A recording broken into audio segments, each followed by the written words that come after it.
ఈ వార్త నేనే బ్యానర్ వార్త తీసుకోమని చెప్పాను. ఎందుకంటే నా దృష్టికి వచ్చింది, అన్న ఒక్కసారి ముఖ్యమంత్రిని కల్పిస్తారా అని.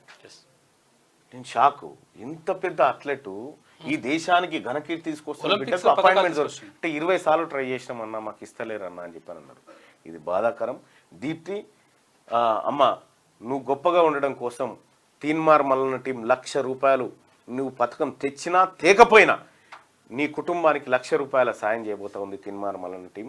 ఇది మా బాధ్యత. నీలాంటి క్రీడాకారులను గుర్తుంచుకోవాలి. ఎందుకంటే ఒక బిడ్డ ఎంత అవమానాలకు గురైందో కదా, ఎంత అవమానాలకు గురయ్యి ఎంత వేధించినా అమ్మాయిని తల చిన్నగా ఉంటే కోతి అని వేధించి అమ్మాయిని నానా హింస పెట్టిన ఈ దేశ పతాకాన్ని భుజాల మీద వేసుకొని రెపరెపలాడిస్తున్న ఈ బిడ్డకు 100% రాష్ట్ర ప్రభుత్వం హైదరాబాద్లో ఇంటి స్థలంతో పాటు ఆ కుటుంబానికి ఎందుకంటే మానసిక స్థితి బాగాలేనప్పుడు కొన్ని ఏమి చేయలేనటువంటి పరిస్థితుల్లో ఆమెకు సహాయం చేయాల్సినటువంటి అవసరం ఉంది.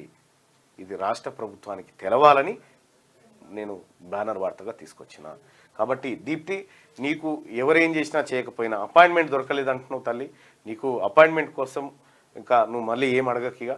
ఎందుకంటే నీ అపాయింట్మెంట్ కోసం మేము రావాలి. వాస్తవానికి మాకేమైనా సిగ్గు ఉంటే, మాకేమైనా శరం ఉంటే మేమే రావాలి. నేనే వచ్చి నీ పారా ఒలింపిక్స్ అయిపోయిన తర్వాత నేనే వచ్చి ₹1,00,000 నీ కుటుంబానికి అందజేస్తాను.